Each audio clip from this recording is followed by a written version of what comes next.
están conectados a nuestro webcast acerca de los impactos contables que puede tener COVID-19. Esperamos que la tecnología nos acompañe, que todo funcione.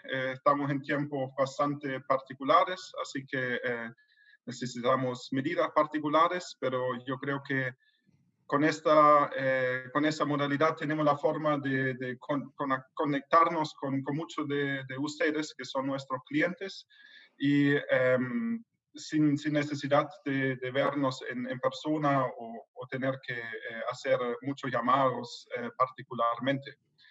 Así que bienvenidos de nuevo en esta mañana, y lo que vamos a hacer en la próxima hora es conversar sobre los impactos contables, algunos impactos contables que puede tener COVID-19. Conmigo están Marek Borowski, que es nuestro socio director técnico en Chile, que nos va a hablar sobre todo sobre el ambiente regulatorio, lo que nosotros hemos escuchado por parte del regulador, lo que hemos visto de reguladores en otros lados del mundo. Y está conmigo también Daniel Mileo, que él es socio de asesoría contable especializado en la industria financiera. Y yo, Chris Heydrich, yo soy socio de EY Chile a cargo del área de asesoría contable. Así que lo que vamos a repasar acá son algunos de los impactos contables. Por favor, no vean esto como una lista exhaustiva. Cada caso es diferente. Hay una alta gama de situaciones que estamos viendo, pero creemos que la selección que hemos tomado es lo que aplica a la mayoría de ustedes. Vamos a intentar tomar preguntas y en las últimas 10 minutos, y ojalá tengamos más tiempo para preguntas, pero al final de la presentación, tomar tiempo para responder preguntas que ustedes pueden mandar a través de la pantalla, que hay un botón donde dice Q&A, y ahí ustedes pueden mandar sus preguntas y luego lo revisamos y ojalá podamos responder lo máximo que se puede. Y entiendo que los demás participantes también están viendo las preguntas que ustedes hacen. Así que ojalá tengamos una charla lo más interactiva posible, aunque sea a través de esta modalidad de presentar. Pero estoy convencido que podemos tener una buena sesión y una buena conversación usando la tecnología nueva. En la agenda lo que tenemos es, como les mencioné, Marek nos va a comentar un poco los asuntos regulatorios que estamos viendo, sobre todo para nuestros clientes que están en el mundo regulado. Pero puede ser interesante para todos los clientes porque muchas veces lo que pide el regulador es transversal porque son temas de IFRS y no solamente temas de regulación. Los temas contables que están ahí, como les mencioné, no es una lista completa. El orden tampoco es un orden muy particular, sino necesitamos un orden y eso es el orden nomás. Vamos a repasarlo poco a poco después y como en la mitad de la pantalla ven el tema de instrumentos financieros, donde nos va a ayudar y antes del webcast ya llegó una buena pregunta acerca de qué va a pasar con las provisiones, con el famoso forward looking. Así que Daniel nos va a ayudar con esa parte. Y tenemos algunos otros temas que son los que vemos más en la práctica. En general, yo no quiero hablar demasiado de COVID-19. Yo creo que todos en buen chileno ya están un poco chatos de escuchar de este tema. Estamos todos viviendo esto en diferentes ámbitos, en ámbitos de trabajo, familiares. Así que no es mucha noticia que es un tema sin mucho precedente. No se ha vivido algo así hace mucho tiempo. Algo que dificulta la situación mucho es que no hay una claridad sobre la magnitud exacta, es cuánto va a durar todo esto. Sabemos que todavía no se acaba, pero no sabemos cuánto va a demorar. A esto se adicionan los desafíos que existen con cierres contables remotos. O sea, la gran mayoría de las compañías tiene el teletrabajo ahora y coordinar grupos grandes para un cierre contable no es fácil y además se meten los efectos propios de COVID-19 que hay que reflejar en la contabilidad. Así que yo creo que los desafíos no hacen falta en este momento. Al mismo tiempo, el mercado de capitales, todos los usuarios de los estados financieros están muy interesados en conocer qué está pasando. ¿Qué pasa con los ingresos? ¿Qué pasa con las utilidades? ¿Cómo lo ven las compañías, los efectos? ¿Cómo se ven los flujos de caja, etcétera? Así que más que nunca casi están en la mira los estados financieros, por lo cual es importante que hagamos una buena pega en preparar estos estados financieros. Esta preparación, como saben bien, bajo IFRS requiere muchas estimaciones, hay muchos inputs que se requieren para hacer la contabilización.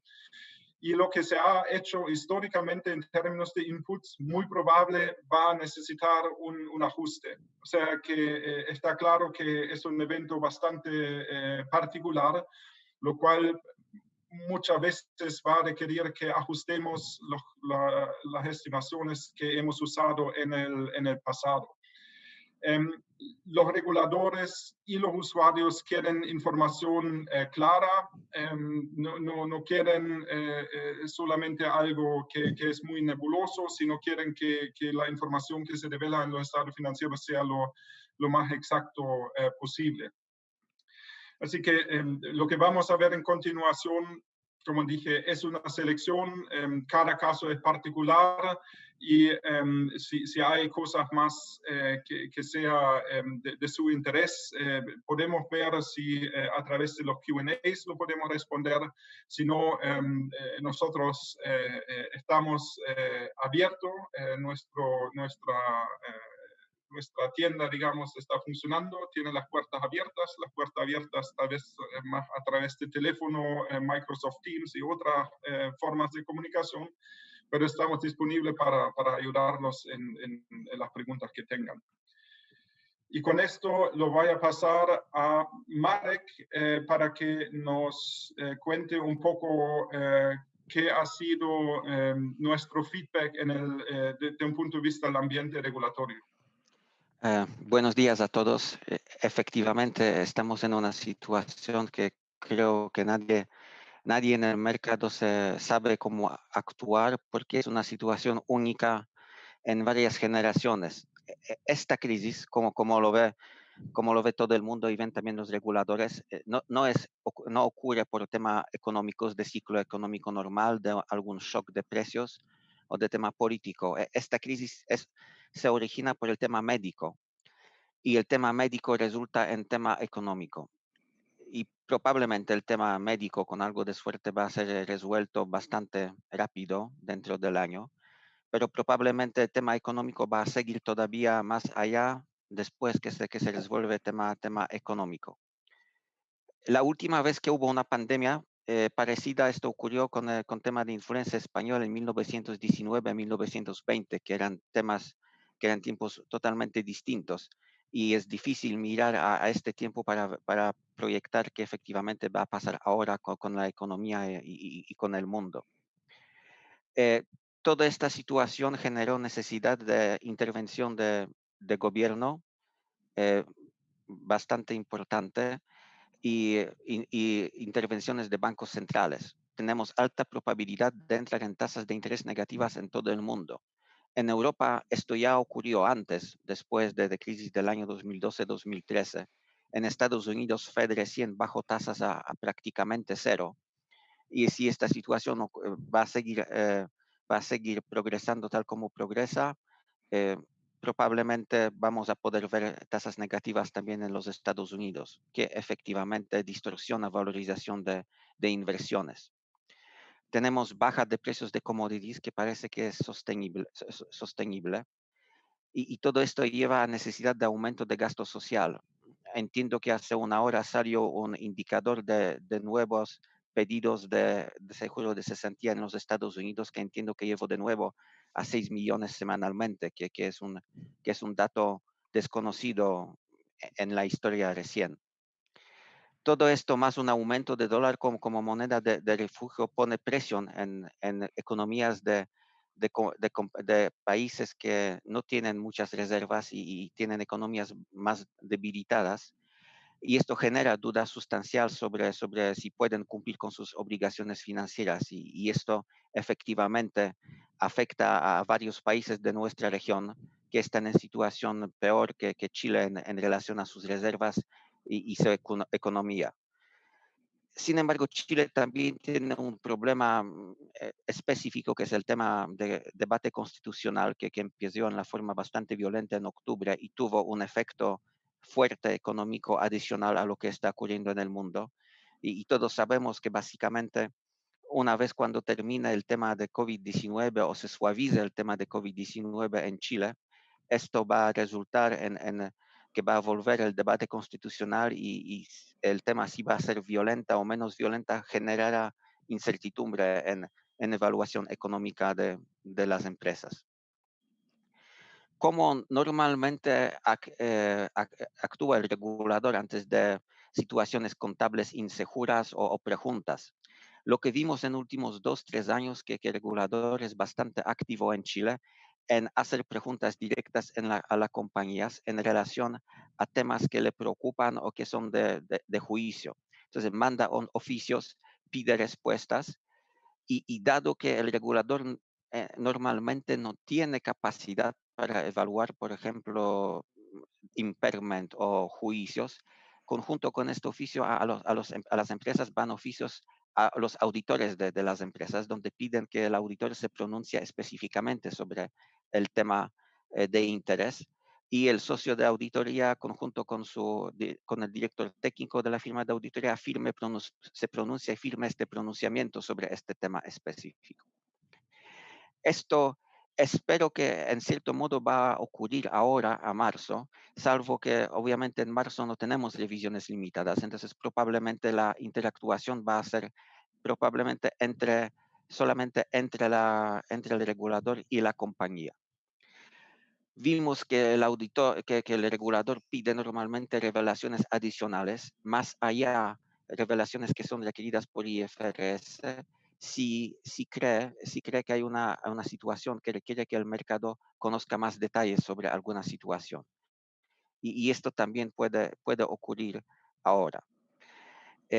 Lo que vimos también que después del famoso caso de impuesto diferido, cuando hubo reforma tributaria y cuando el regulador hizo una regulación que hizo que todas las empresas salieron de IFRS, ahora el regulador es eh, extremadamente cauteloso y no quiere salir del marco de IFRS.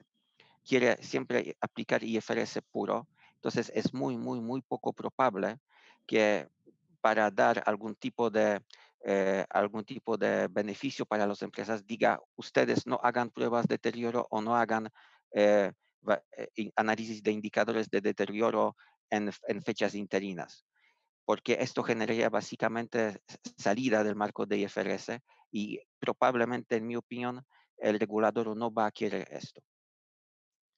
¿Qué es entonces lo que podemos esperar? Podemos esperar indagaciones verbales y por escrito del regulador, especialmente hacia las empresas de industrias que el regulador ve como en peligro de deterioro económico o de las empresas que tienen algunas expuestas en cuentas por cobrar. Involucramiento de auditores va a haber probablemente después de la revisión de junio, porque en marzo nosotros no hacemos nada. Entonces, si el regulador va a mandar algunas preguntas hacia nosotros, probablemente esto podría ser después de la revisión limitada a junio. Y de nuevo, dado que el regulador a marzo probablemente no va a tener capacidad para cuestionar cálculos duros de impairment, lo más probable que puede, si está inquieto, va a pedir profundizar las revelaciones. La normativa da posibilidad que el regulador pida, por ejemplo, que las empresas revelan unos supuestos claves y efecto de variación de estos supuestos, y esto puede ocurrir. También una pregunta buena es ¿qué pasaría si una empresa básicamente va a decir que no tiene indicadores de deterioro?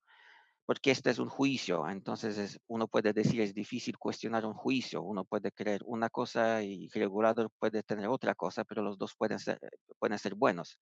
Y la verdad es que es así, pero si hay indicadores duros, tales como el deterioro de flujo de caja del primer trimestre de 2020 en comparación con el primer trimestre de 2019, eh, baja de valor patrimonial bursátil en comparación con valor contable, u otros indicadores duros, ahí el regulador puede básicamente decir, no, hay indicadores y tienes que hacer esta prueba de deterioro.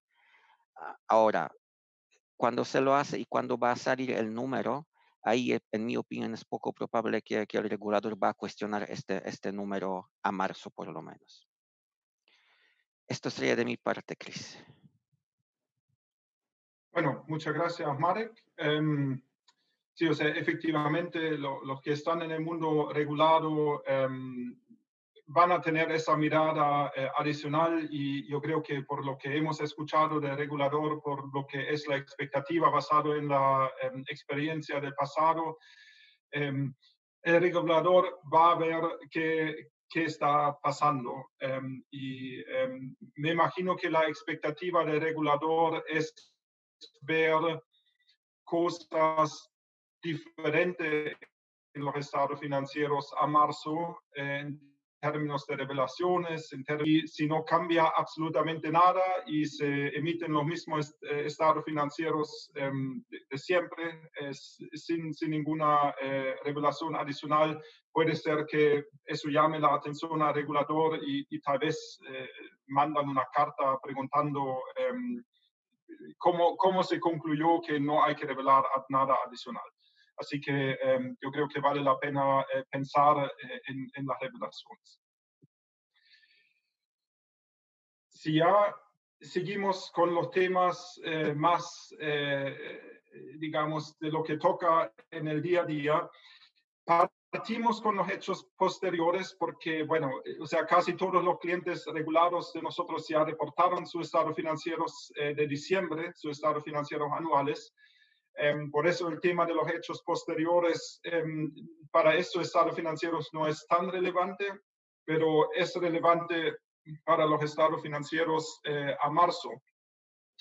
Y para esto, solamente para que recuerden que según IAS 10, que es la norma sobre los hechos posteriores, hay dos tipos de eventos. Hay eventos que ajustan los estados financieros reportados y hay eventos que no ajustan los estados financieros reportados, sino solamente son una revelación. Y la distinción se hace basado en si el evento que se conoce posteriormente ya existía en la fecha de reporte o en la fecha de cierre o no. O sea, había una cierta discusión ahora, o sea, COVID-19 en febrero, marzo, más tardar, ya era conocido para todo el mundo, pero si ya existía al 31 de diciembre, sí existía al 31 de diciembre, pero tal vez existía de otra forma o en una forma que no afectaba tanto a las compañías en Chile, por ejemplo. Entonces, hay que ver el corte con todo lo que está pasando ahora, hay que ver si la situación existía al 31 de diciembre. Si hablamos, por ejemplo, de renegociaciones de plazos de pago, si alguien tenía una deuda que vencía dentro de 12 meses, por lo cual estaba clasificado como corriente, tal vez hubo negociaciones acerca de aplazar estos pagos con los acreedores. Y la pregunta es, bueno, ¿en cuál momento estaba esta negociación y si tenemos algo en escrito, digamos, algo firme sobre esto y consecuentemente si se ajusta o no se ajusta la clasificación como corriente o no corriente.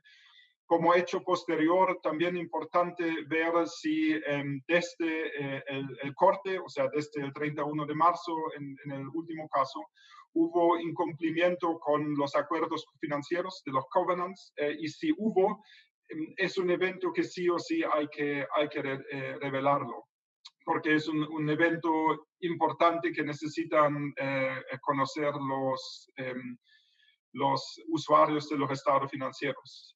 Entonces, en todo caso, todo lo que pasó a partir del 31 de marzo, que no está todavía reflejado en los números, es importante analizar qué ocurrió y cómo podría afectar. O sea, si, no me acuerdo, ya me perdí con las noticias, pero si después del 31 de marzo siguió el tema de cuarentena de más regiones, de más municipalidades, lo cual puede involucrar cierre de plantas, cierre de tiendas.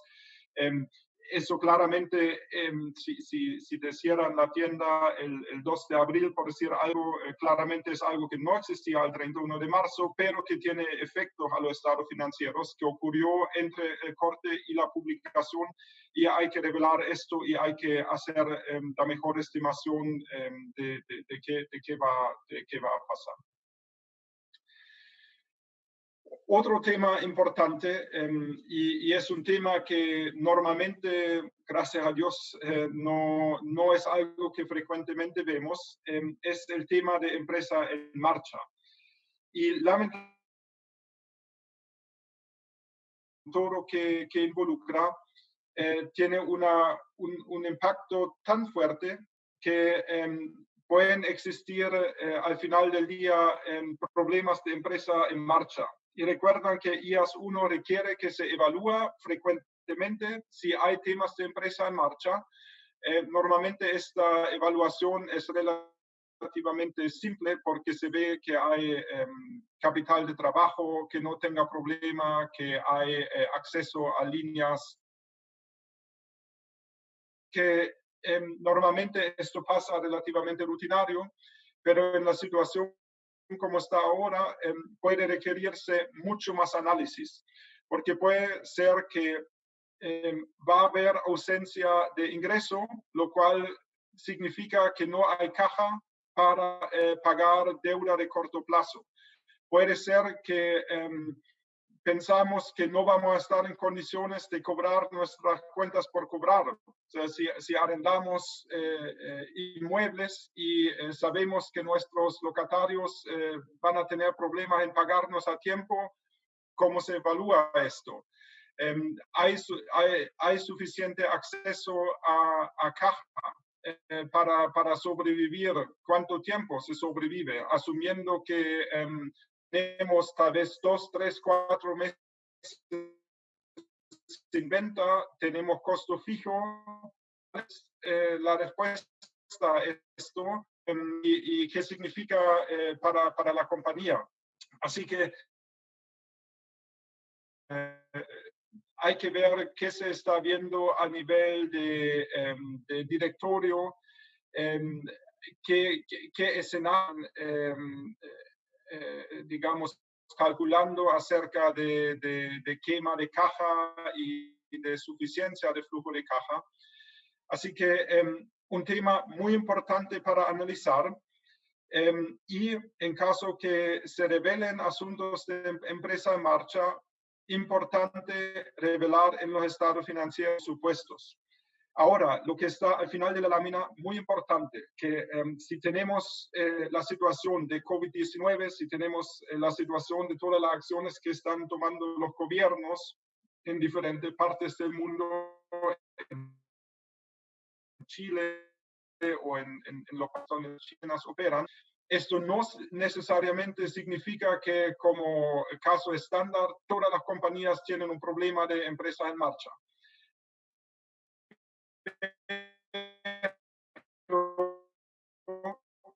Tampoco es cierto, y creo que en la práctica lo que está pasando,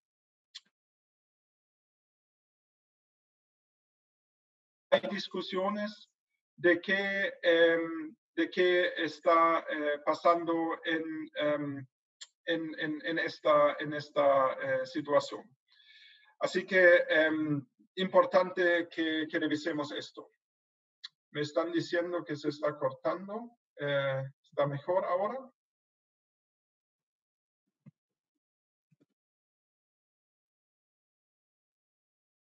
Sí, perfecto. Sí, que sí me pueden escuchar mejor. Así que empresa en marcha, importante, y por favor tener en cuenta toda la información que hay, porque hay discusiones, cada compañía está preocupada cómo va a seguir todo esto hacia adelante. Tal vez alguien que produce alcohol gel o mascarillas, no, pero ahí hay discusiones cómo manejar toda la demanda. Así que hay muchas discusiones en todos lados y hay que ver cuáles son los impactos. Tema importante puede ser clasificación de deuda. Como les mencioné en el tema de hechos posteriores, hay que revisar cumplimiento de los covenants, de los acuerdos financieros.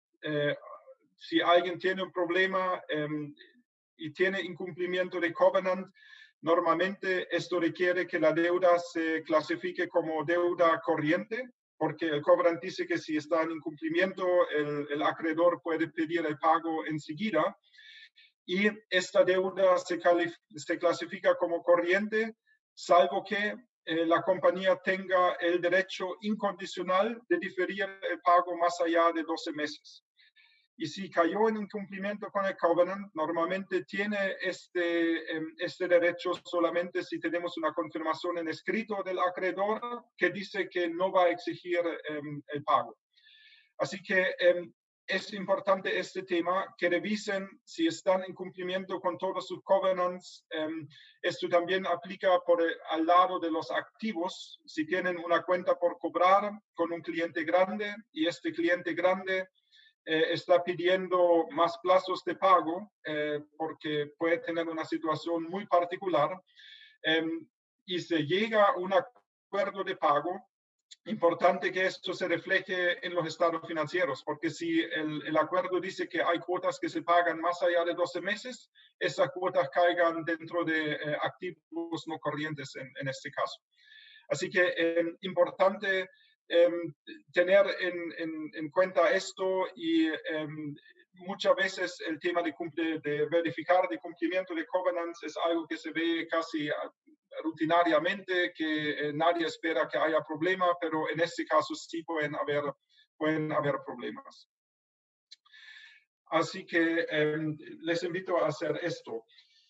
Ahora les voy a pasar a Daniel, que nos va a hablar un poco sobre las consideraciones que tiene IFRS 9 de instrumentos financieros en ese tema. ¿Estás en mute, Daniel? Ahora sí. Ahora sí. Hola, buen día a todos. Espero que todos estén bien en sus computadores, todos en cuarentena en ese bello día aquí en Santiago. La idea aquí es hablar sobre 5 situaciones que seleccionamos que entendemos que son situaciones que son comunes a gran parte de las compañías y que sí pueden generar algunas dudas en un futuro próximo. Seguimos aquí.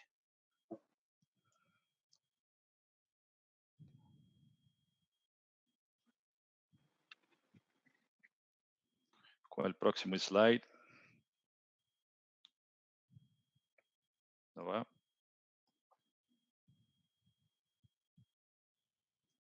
Ok. Bien, la primera situación tiene que ver con la clasificación de activos y evaluación del modelo de negocio. Como sabemos, las entidades pueden sí decidir deshacerse de inversiones que son clasificadas como mantenidas al vencimiento o el costo amortizado, según la NIF 9, como resultado del brote. Como sabemos, para categorizar una inversión como costo amortizado, hay que mirar de forma muy sencilla tres cosas. Primero, la naturaleza del activo, si es un activo si es pasivo, si es una deuda o un patrimonio, o el testeo del SPPI, o sea, si se esperan solo pagos de intereses y capital. Y también el modelo de negocio, que es algo que tiene que ver más con cómo la empresa trabaja con estos activos. Entonces, el modelo de negocio debería tener un fin de cobrar solo flujos de efectivo contractuales y no venderlos. Ah, entonces, la pregunta viene, si yo tengo que vender estos activos, yo tengo que cambiar el modelo de negocio. La respuesta es depende, y muchas veces no, porque el modelo de negocio es construido de una forma en que se considera la actividad normal de los negocios y no una especie de estrés o el worst case escenario que puede ocurrir. Entonces, la pandemia consideramos que es algo totalmente excepcional. Entonces, vamos a suponer que un activo no cumpla más con con la forma con la política de inversión que está documentada por la compañía y entonces hay que deshacerse de este activo.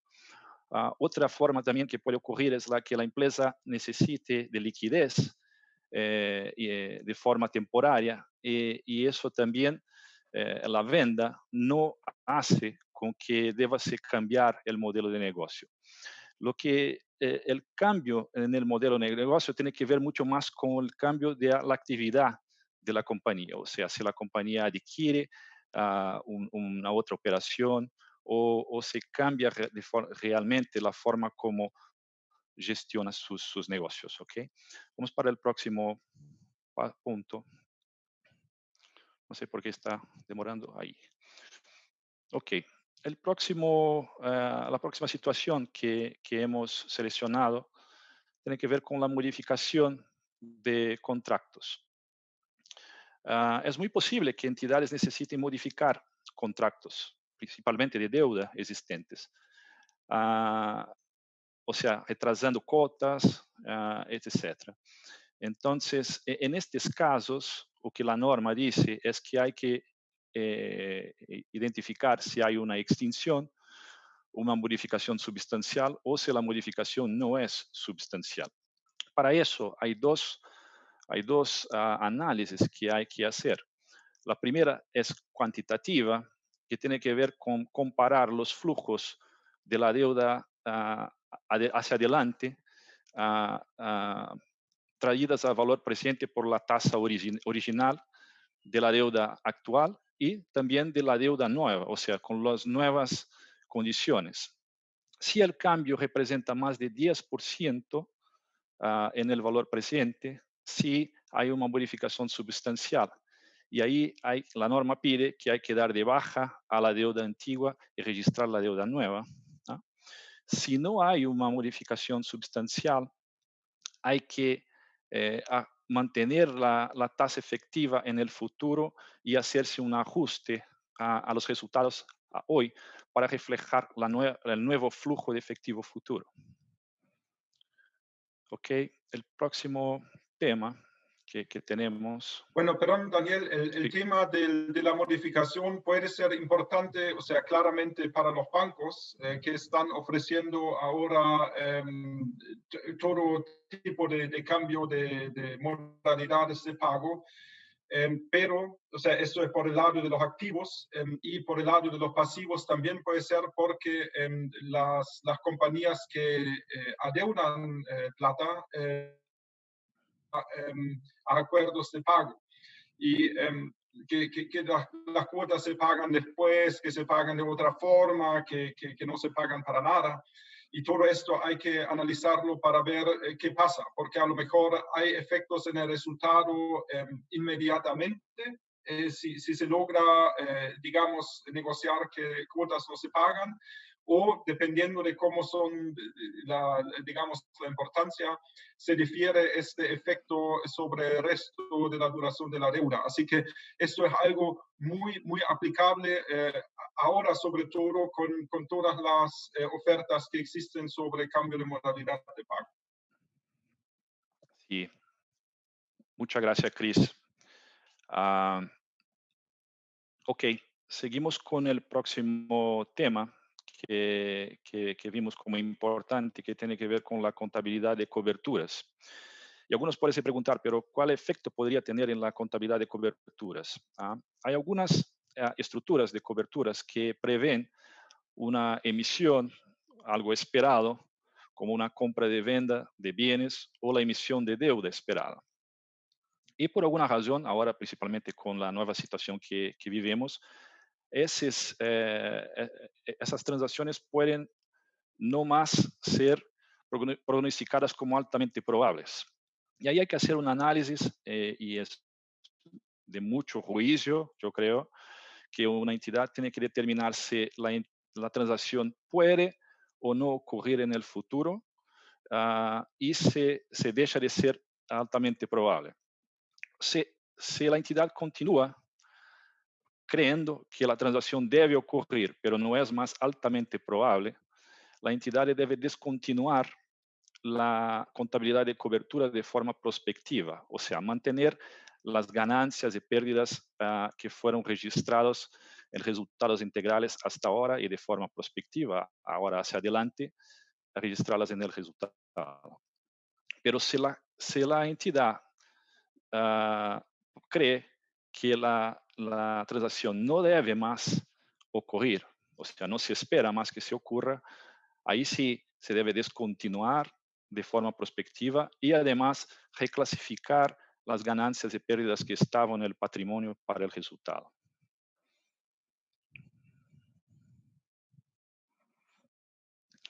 Ok, yo creo que ahora vamos a hablar de un tema que es uno de los más complejos que hay en este momento, que es la evaluación de la pérdida crediticia esperada.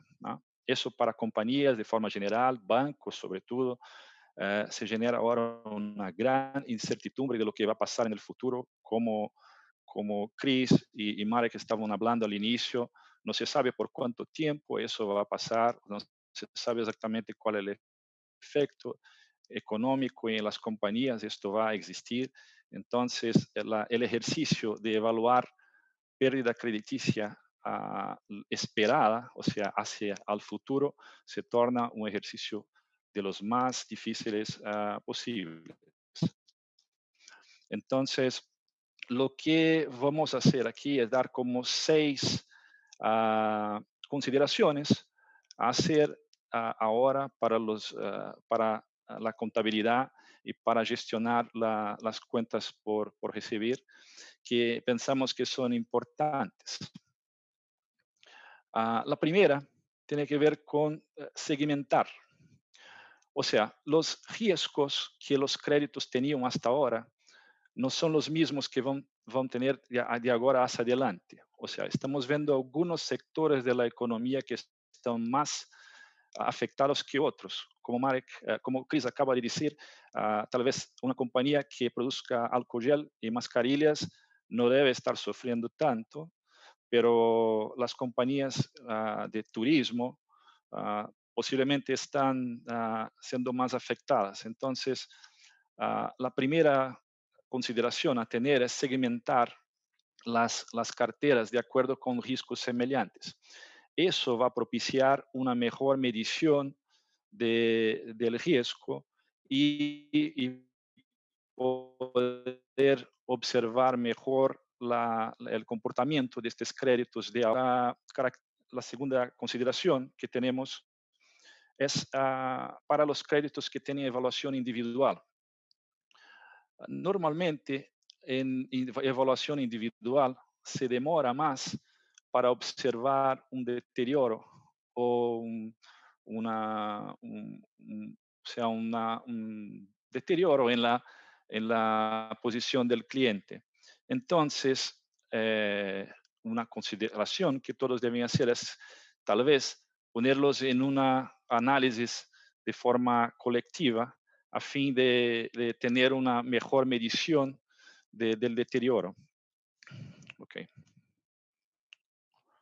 En la próxima lámina, si ela se mueve. A ver, bien. Otra cosa que debe ser considerada son los aspectos de ayuda estatal. O sea, lo que el gobierno está apoyando a algunos sectores o los ciudadanos debe ser también considerado en el análisis de la pérdida crediticia esperada. Entidades que también utilizan varios escenarios para medir la ICL, ahora deberían considerar actualizar todos esos escenarios. No creo que los escenarios que estaban siendo considerados hasta ahora reflejan las circunstancias actuales. La quinta consideración tiene que ver con la extensión del plazo de pago. Se espera en esas situaciones que hay un aumento en la probabilidad de incumplimiento en los modelos. Hay que atentar para el staging, o sea, si es necesario migrar para la fase 2. Y eso, yo llamo atención para una comunicación del IASB que ocurrió ahora en el día 27 de marzo, que exactamente habla sobre esto, habla sobre el cálculo de la ICL y cómo las entidades pueden estar mejor trabajando con esto. Y algunas cosas me llamaron la atención. Começo abrindo un paréntesis. Eles dicen que las entidades no deben continuar a usar los modelos de forma mecánica y, como ejemplo, la extensión de pagos de cuotas no debe automáticamente representar un aumento significativo de riesgo de crédito. Vamos a suponer que hay una extensión para todos los clientes, o sea, ellos no solicitaron la extensión y se da eso de forma homogénea. Eso no significa de forma automática que hay un aumento significativo de riesgo de crédito y sea necesario transferirlos para la fase 2, en que se hay que calcular el riesgo de crédito por toda la vida del contrato. Y por último, un llamado de que hubo una pregunta al inicio de uno de los participantes, ¿cuál información podría se buscar ahora en este escenario mundial para calcular, para apoyar en el cálculo de la pérdida crediticia? La verdad es que no hay, no hay algo que se aplique a todos en primer lugar y eso es muy reciente. Entonces, las compañías tienen que utilizar toda la información disponible, el comportamiento pasado de los clientes, la situación actual que vivimos y también lo que se espera en el futuro. Por tanto, mucho juicio hay que ser utilizado y eso todos sabemos. El importante es que todos los supuestos estén muy bien documentados y que las entidades proporcionen sí una revelación transparente de esos supuestos. Yo creo que este va a ser el gran tema para muchas de las entidades. Por último. Sí, perdón, Daniel, o sea, yo creo sí. que tuvimos un par de preguntas sobre esto. Yo creo que a todos nos encantaría tener la respuesta del IASB que dijera aumenten la provisión en un 5%. Pero lamentablemente no lo tenemos y nadie tiene la bola de cristal. Es algo que nunca ha pasado. Como dijo Marek al principio, hemos tenido crisis económicas, crisis asiática, hemos tenido un montón de crisis y hemos aprendido, pero esto nunca ha ocurrido.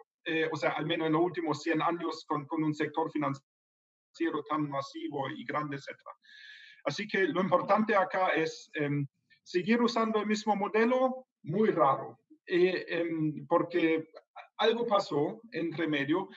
Y yo creo que la mejor forma de hacer un modelo es averiguar qué hace la compañía, qué hace el banco, qué hace la institución internamente, porque hay planificaciones de liquidez, hay planificaciones de caja, hay planificaciones que tienen que ver con Basilea, etcétera, etcétera. Y todo este input se puede usar. Ahora, que después alguien diga, en marzo tú asumiste que todo iba a la normalidad en junio y fue julio, así que equivocaste y reformulación, yo creo que es poco probable, porque nadie tiene la bola de cristal. Pero hay que usar toda la información disponible y, digamos, hacer el mejor esfuerzo para calcularlo, porque lamentablemente ni el IASPI ni nosotros tenemos la fórmula mágica. Bien, gracias, Chris.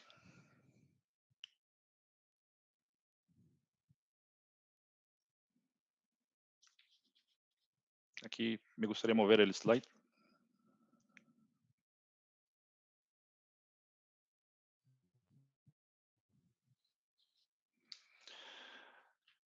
Ahora sí, la última situación que nos gustaría de llamar la atención de todos tiene que ver no con IFRS 9, pero con IFRS 7, que requiere que se revele concentración de riesgo, si no está evidente de otra manera en las revelaciones de riesgo proporcionadas.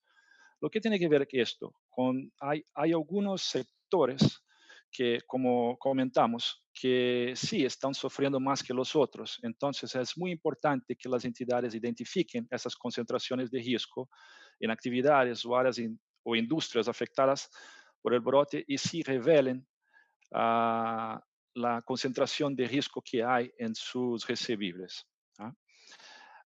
El riesgo de liquidez que tenemos ahora aumentó.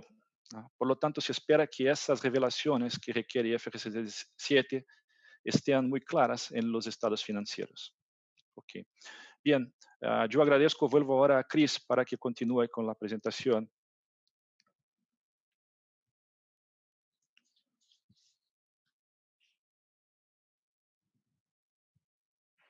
Bueno, muchas gracias, Daniel. A ver si tengo de vuelta el control.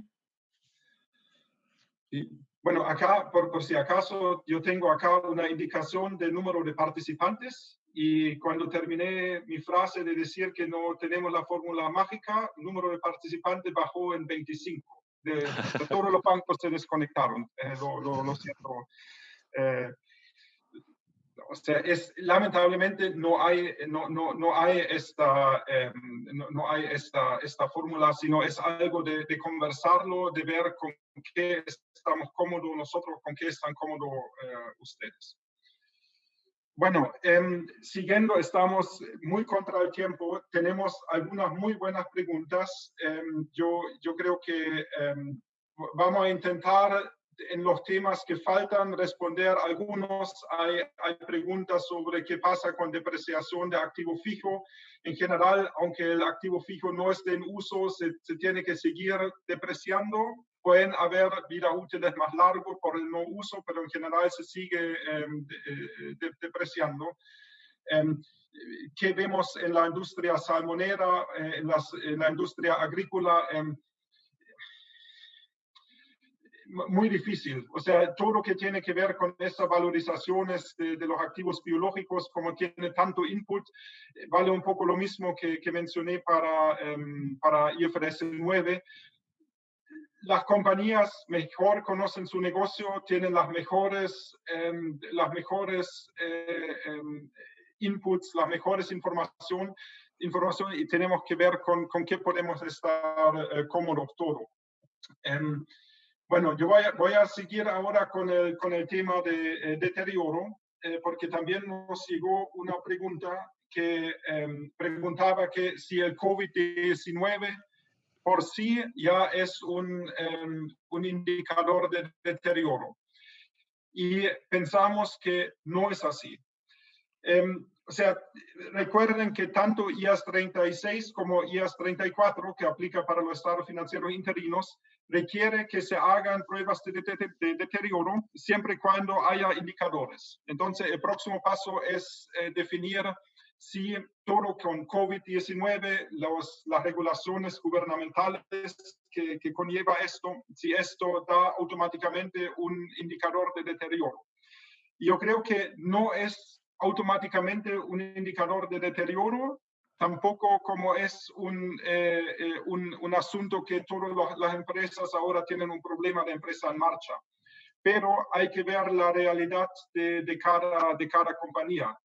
O sea, si una compañía está financiada, establecida, evaluado en términos de rentabilidad sobre los próximos 15, 20 años, si ahora tenemos, y la estimación es que esto dure un par de semanas, un par de meses, hay que ver qué tanto afectan estos par de semanas, si cierran tiendas un par de semanas, cómo afecta esto a la compañía en su plan de negocio, que son los próximos décadas, digamos. Y puede ser que la respuesta es no afecta tanto. Puede ser que la respuesta es afecta mucho, porque, y estoy inventando nomás, o sea, porque lo que estamos concluyendo es que la gente ahora se acostumbra tanto a comprar todo online, que después va a haber mucho más flujo en las tiendas físicas, por lo cual vamos a tener más venta online y menos ventas en tiendas físicas, lo cual puede tener algún impacto. Así que con el tema de indicador de deterioro, no hay respuesta, no es o no es, sino hay que ver las circunstancias y con algunos clientes ya hemos tenido buenas conversaciones de qué significa todo esto para el negocio, qué tan permanente es y cómo afecta los flujos. Así que puede ser que algo que antes apenas sobrevivía sin tener deterioro, ahora esto es, digamos, una razón para decir que, ok, ahora hay deterioro. Muy importante para que tengan en cuenta, si reconocen deterioro de goodwill, recuerdan que el deterioro de goodwill no se puede reversar, y eso también es cierto si se reconoce deterioro de goodwill en estados financieros interinos. Así que si ahora en marzo reconocen un deterioro sobre goodwill, porque piensan que el mundo se va a acabar y todo va a ser desastroso, después resulta que no fue tan malo el escenario, no pueden reversar este deterioro. Así que esto como cuidado. Y acá, tomando de vuelta lo que dijo Marek al principio con los temas reguladores, el regulador puede preguntar ¿cuál fue tu análisis? Yo creo que es poco probable que el regulador venga y diga a una salmonera, yo sé mejor, yo sé que lo que está pasando aquí es un indicador de deterioro, ¿dónde está la prueba? Sino es más probable que el regulador pregunte cuál análisis hiciste acerca de la existencia de indicadores de deterioro. Y por eso recomendamos tener esto bien analizado y ponerlo en escrito de lo que se hizo y cómo se concluyó que hay o no hay indicadores de deterioro. Otro tema importante, consideraciones de leasing, y ahí también hubo una pregunta que yo creo que acá también cabe. Lo que está ocurriendo mucho en la práctica es que hay acuerdos ahora de caballero, pero la verdad no se sabe exactamente qué significa este acuerdo. Entonces, si uno dice, mira, ahora estoy complicado en pagar porque me cerraron la tienda, no puedo vender, yo estoy complicado en pagarte el arriendo, y el arrendador dice, no te preocupes, después hablamos. Y la pregunta es un poco qué significa después hablamos en términos de IFRS. Igual, yo creo que hay que suponer, al menos en este caso, si no tenemos evidencia clara en contra, que las cuotas se siguen cobrando, que no es un perdonazo de la cuota o de varias cuotas, sino que se sigue cobrando. Entonces hay que definir en cuál momento pensamos que vamos a pagar. ¿Vamos a pagar en 6 meses? ¿Vamos a pagar el próximo año? Y si no tenemos absolutamente certeza, yo sé que a veces no nos gusta mucho hacerlo, pero si no tenemos 100% certeza, hay que hacer la mejor estimación que podamos hacer y respaldarlo con lo mejor que podamos. Generalmente lo que estamos viendo mucho en la práctica ahora es modificaciones de leasing, no en términos de decir que se salen de los contratos o vamos a bajar la superficie arrendada o vamos a devolver maquinaria arrendada al arrendador, sino lo que se está viendo más en la práctica es periodos de gracia, por llamarlo así, un poco lo mismo que ofrecen los bancos, que por ahora no se cobran las cuotas se cobran al final del periodo o se cobran durante el próximo año, o hay una serie de eventos que pueden haber. Entonces, acá importante, si tenemos una modificación de este estilo, tenemos que volver a calcular el pasivo con el nuevo plan de pagos usando la tasa vigente en la fecha de modificación. O sea, si modificamos hoy día, hacer la nueva tabla de desarrollo usando la tasa vigente de descuento hoy día. Así que eso es importante. Muchas veces, en los casos que estamos viendo, la contraparte de esto, porque esto probablemente disminuye el pasivo, porque esa es la idea de todo, que disminuya el pasivo, porque se chutean los pagos, pero pueden haber efectos compensatorios porque cambia la tasa, pero normalmente la contraparte va contra el activo de derecho de uso, así que ahí no hay efectos al resultado. Pueden haber otros casos, pero la mayoría lo que estamos viendo es que vaya contra digamos, el activo de derecho de uso. Voy a ir rápido por contratos onerosos. Importante que analicen si existen contratos onerosos, que son los contratos que cuestan más plata para cumplirlos de lo que dan de ingreso. Esto puede ocurrir porque tenemos contratos de energía eléctrica y la planta está parada, no podemos tomar la energía, pero igual tenemos que pagarla. Esto hay que aprovisionarlo. Puede ser que tenemos contratos de compromiso de venta de productos, como no funciona nuestra cadena de suministro, tenemos que comprarlo en otro lado y esto nos da pérdida, hay que aprovisionar todo ahora, etc. Pero voy un poco rápido para cubrir lo máximo posible. Impuesto a la renta, mencionó Marek un poco, hay que distinguirlo qué es una ayuda gubernamental versus qué es realmente un efecto de impuesto.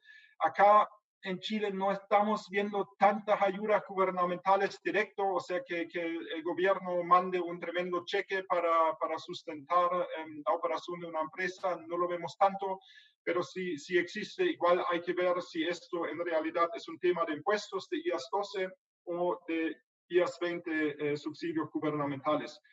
Importante para los que tienen activos por impuesto diferido, una posición neta. Ustedes saben que hay que mostrar la recuperabilidad de esto, y acá aplica un poco lo mismo que aplica para la prueba de impairment. Hay que ver que con las nuevas circunstancias si cambia el plan de recuperabilidad. Lo más probable es que cambie. La pregunta es qué tan drástico cambia. Otras consideraciones, rápidamente, y esto es bastante obvio, o sea, si tenemos existencia, hay que ver si nos cierran la tienda, si todavía vamos a poder vender todo, si vamos a tener temas de fechas de vencimiento, si vamos a tener temas de precio, que vamos a tener que bajar el precio, que no vamos a poder vender, entonces ajustar el precio de las existencias por valor neto realizable. IFRS 15, algunos usan supuestos acerca de consideración variable. Hay que cambiar estos supuestos porque cambian las circunstancias.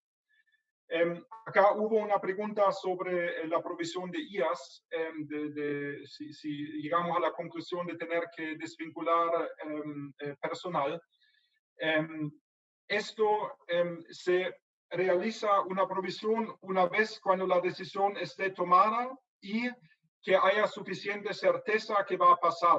Y no es solamente una decisión del directorio que dice que vamos a tener que desvincular personas, sino tiene que ser más avanzado, tiene que estar identificado cuáles personas son, no con nombre y apellido, pero al menos que se dice todos los que están trabajando en el centro de distribución X van a tener que salir temporalmente, por ejemplo. Y ahí es lo suficientemente concreto para aprovisionar en este momento. Solamente para recordar que IAS 1 no permite la clasificación de algo como extraordinario. O sea, y justo está llegando la pregunta si depreciaciones que que están haciéndose de plantas que no están usándose, si eso puede clasificarse como extraordinario. Está explícitamente prohibido en IFRS clasificarlo como extraordinario.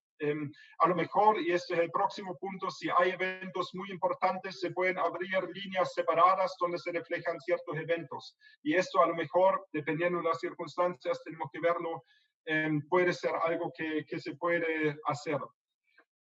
En general, muy importante el último punto, las revelaciones. Como vieron, dimos un par de respuestas que no eran tan blanco y negro, simplemente porque no hay blanco y negro en ese momento. Si se usan supuestos, hay que revelar cómo se usaron los supuestos. Y si ustedes ven estados financieros de compañías que salieron recién a la SEC, muchas veces están ahí revelados los supuestos, donde están hablando de qué suponen de su capacidad, de qué suponen cuánto van a volver a la normalidad. Son todos supuestos y nadie tiene la bola de cristal, pero es importante que los usuarios sepan esto en la revelación. Así que, bueno, estamos justo a la hora, igual queremos respetar su tiempo. Llegaron muchas preguntas y lamentablemente no podemos responder todo. Voy a ver si tengo algo que podemos responder a la rápida. El tema de los beneficios laborales que da el gobierno, la verdad hay que ver, o sea, ahí van a haber gastos que siguen con la empresa, tal vez hay gastos que no están con la empresa y dependiendo de las circunstancias puede ser que solamente salgan los costos y no, pero no mucho más. Pero hay que ver las circunstancias. Renegociaciones de deuda con la ley de pago de 30 días. Bueno, yo no soy experto legal en qué va a pasar con esa ley de pago de 30 días. En general, un poco lo que comentamos. Esos son renegociaciones de activos pasivos financieros y hay que ver si eso puede tener un efecto al resultado.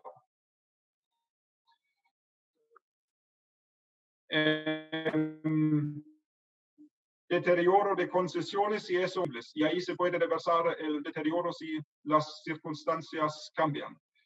Pero, o sea, capitalización de intereses, no sé, Marek, si tú tienes una evaluación, porque llegaron algunas preguntas de compañías que supuestamente son constructoras, que están construyendo, que están, digamos, paralizando la obra o piensan que hay que paralizar, de cómo se comporta esto acerca de seguir capitalizando intereses y capitalizando otros gastos. Sí, estimamos que efectivamente el paro de la construcción es significativo. La normativa requiere básicamente paro de capitalización de estos gastos. Sí. Entonces, por eso también es importante un poco hacer la estimación que pensamos que es razonable sobre parar las construcciones. Y como digo, o sea, yo creo que si viene un auditor, un consultor contable y dice que yo tengo la respuesta, yo te digo, tu obra en Antofagasta, yo creo que va a estar parada 3 meses, yo creo que no corresponde mucho, sino es un poco, hay que ver cuál es la mejor estimación de la empresa, y si la empresa dice, yo creo que la próxima semana vamos a seguir, y ahí uno puede decir, ok, ojalá.